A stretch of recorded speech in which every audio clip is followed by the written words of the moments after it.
மாண்புமிகு பேரவைத் தலைவர் அவர்களே, சட்டம் ஒழுங்கை பத்தி பேச்சு வந்தது.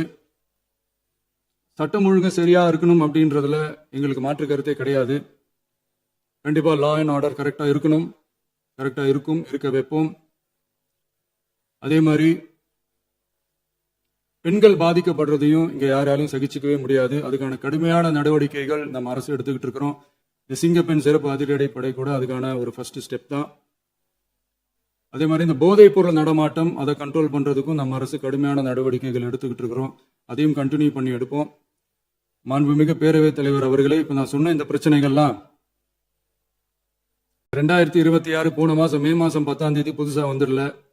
இதெல்லாம் பல வருஷமா இருக்கிற பிரச்சனைகள் தான், பல வருஷமா கண்டுக்காம விட்ட பிரச்சனைகள் தான். இன்னைக்கு எதிர்கட்சிக்காரங்க அதை பத்தி கேட்கும் போது எனக்கு அது அக்கறையா தெரியல, அவதூறு அரசியலா தான் தெரியுது, பழி போடுற அரசியலா தான் தெரியுது. இப்படி அவதூறு பழி போடுறவங்களை பார்த்து ஒண்ணு தான் கேட்கணும்னு தோணுது.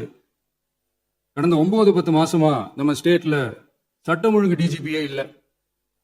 சட்டம் ஒழுங்கு டிஜிபியை போடுங்கன்னு சொல்லி எல்லாம் ஓஞ்சு போயிட்டோம். போன ஆட்சியில நடந்ததுக்கெல்லாம் இப்பதான் விடையே கண்டுபிடிக்கிறோம் நம்ம ஆட்சியில்.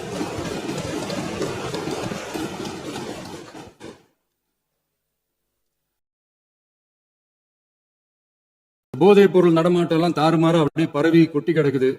இதெல்லாம் இனிஷியல் ஸ்டேஜ்லயே யார் கண்ட்ரோல் பண்ணியிருக்கணும்? போலீஸ் டிபார்ட்மெண்ட் அப்ப யார் கையில இருந்தது? இத்தனை கேள்வி நம்மளை பார்த்து கேட்கறாங்களே, ஒரே ஒரு கேள்வி தான் நான் கேட்கணும்னு தோணுது. போலீஸ் டிபார்ட்மெண்ட்டை கையில வச்சுக்கிட்டே பிகினிங்லயே இனிஷியல் ஸ்டேஜ்லயே இந்த போதைப் பொருள் நடமாட்டத்தை ஏன் கண்ட்ரோல் பண்ணல?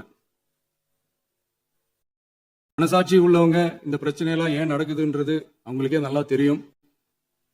இன்னைக்கு சட்டம் ஒழுங்கை பத்தி கேள்வி கேட்க கூடாது அப்படின்னா தாராளமா கேட்கலாம். இது ஜனநாயக அரசு, மன்னராட்சி எல்லாம் கிடையாது, மனசாட்சி உள்ள மக்களாட்சி. அதனால கேள்வி கேட்கலாம், எல்லாருக்கும் எல்லா உரிமையும் உண்டு. விமர்சனம் செய்யலாம், எல்லாருக்கும் எல்லா உரிமையும் உண்டு.